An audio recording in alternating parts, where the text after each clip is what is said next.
Para hablar del tema de los exgobernadores corruptos, tengo en la línea telefónica, de antemano le agradezco que nos regale unos minutos, Fernanda Gómez Sabán, de Mexicanos contra la Corrupción y la Impunidad. Fernanda, ¿cómo estás? Un gusto saludarte. Hola, igualmente, ¿qué tal? Oye, pues bueno, este último comentario que hacía yo mención es muy cierto. O sea, tenemos en este momento 8 exgobernadores detenidos, desde el llamado El Chueco allá de Quintana Roo, de Mario Villanueva, hasta Javier Duarte, detenido apenas el sábado pasado. Pero del dinero no se sabe nada, Fernanda.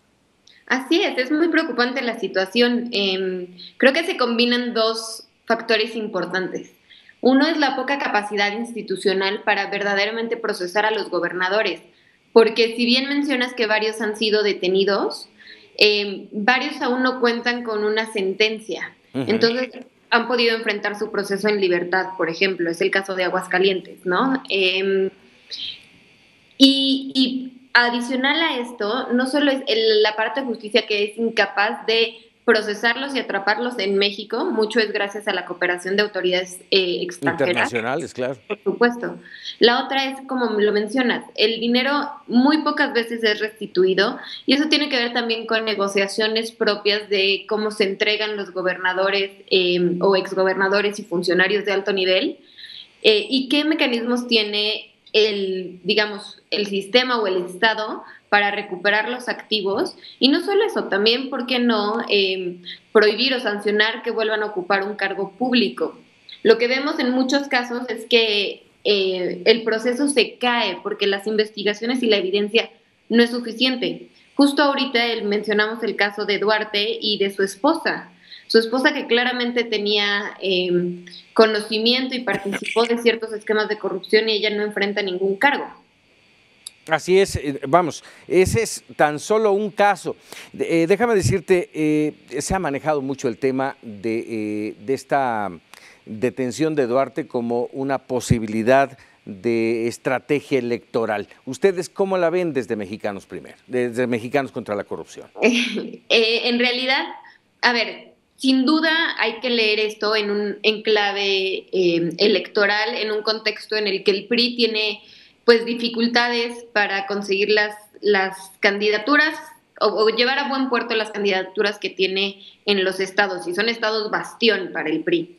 Eso no quita o no desmerita el hecho de haber encontrado y haber pues aprendido al menos a Tomás Yarrington y a Javier Duarte. ¿Tendrá fines electorales? Es muy probable, y vamos a ver muchísimo más actividad en este tema de corrupción en los próximos meses. Y la explicación es, pues dada la angustia que presenta la ciudadanía, los niveles pues de corrupción que se perciben y de preocupación en la agenda pública, parte de las campañas y del discurso de campaña, sobre todo de los candidatos de oposición, ha sido justamente el tema anticorrupción o sacar a los políticos corruptos de las oficinas del gobierno estatal o municipal. Y lo que vemos es que, sobre todo en aquellos donde hay competencia política o donde hay alternancia, se logra procesar a los funcionarios de alto nivel. Y eso, pues, por ejemplo, lo hemos visto recientemente con Coahuila, o con diferentes estados. Perdón, Coahuila no ha tenido alternancia, pero sin duda es competido.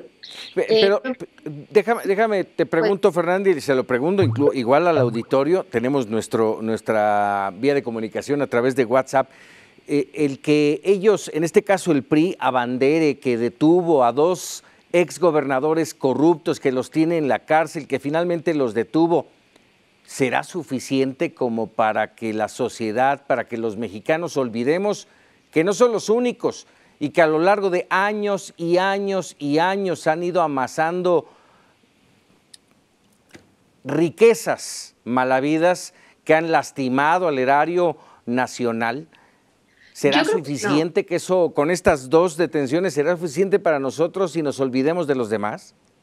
Yo creo que no, que en realidad no es suficiente, porque, digamos, vamos a ver estas detenciones que, por ejemplo, ahorita Sí, hay quien celebra que Duarte está prendido, pero como te mencionaba, también causa mucha indignación que no ha restituido el dinero. Todavía no sabemos exactamente cuánto ¿Cuánto? fue el desfalco, Ujú. cuántas propiedades tiene, las que tiene a su nombre, las que tiene a prestanombres o miembros de su familia. Y ha causado mucha indignación la parte de la esposa y de sus familiares. Yo creo que no alcanza porque la indignación es suficiente y porque hemos llegado a un nivel de corrupción que no basta con capturar, digamos, peces gordos, como le hubiéramos dicho en el pasado. Lo que se ha dado cuenta la ciudadanía es que no solo es el gobernador corrupto, sino es la red de funcionarios que está Así es, alrededor de él así y que es. además se han pasado el poder de unos a otros, pues para mantener escondidos estos esquemas. Y esa parte, un poco gracias a la participación ciudadana y la apertura de los medios, ha podido, pues digamos, Así romper es. redes de corrupción. Entonces, a mí me parece que no es suficiente y que el PRI o el Estado, digamos, tendrá que mostrar muchísima más voluntad política y un compromiso muchísimo más serio Claro. respecto a la corrupción para que su discurso vuelva a ser creíble. Pues Fernanda Gómez Abán, te agradezco mucho estos minutos. Seguiremos platicando seguramente en los próximos días. Con todo gusto. Muchísimas gracias, de Mexicanos contra la Corrupción.